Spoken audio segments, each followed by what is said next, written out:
கூடலும் கூடல் நிமித்தமும் என்ற வாசகத்தின் வழியில் நின்று கொண்டு தொங்குகிறார்கள். ஆனால் அது மட்டுமா மழை? குளிரில் நடுங்குவதற்காக நனைந்த உடலோடு வெளியில் வந்து பாருங்கள். வீடு இழந்து மழையில் நிற்பவர் போல் நீங்களும் நின்று பாருங்கள். உங்கள் வீட்டிற்குள் வெள்ளம் வந்து தத்தளிப்பது போல் கண்ணை மூடி கற்பனை செய்து பாருங்கள்.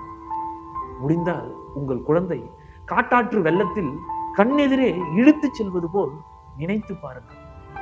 எதுவும் இயலாவிடில் ஓடி வரும் வெள்ளத்தை பாருங்கள். வெள்ளத்தில் வீட்டை பறிகொடுத்தவரை பாருங்கள்.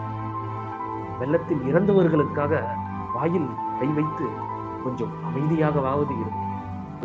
வலி மிகுந்த வரிகளை யாழ் தன்விகா அவர்கள் நமக்காக கொடுத்திருக்கிறார். இலங்கையில் ஏற்பட்ட வெள்ளத்தின் காரணமாக பல்வேறு நபர்கள் இறந்திருக்கிறார்கள். அவர்களுக்காக இந்த கவிதையை சமர்ப்பணம் செய்யலாம்.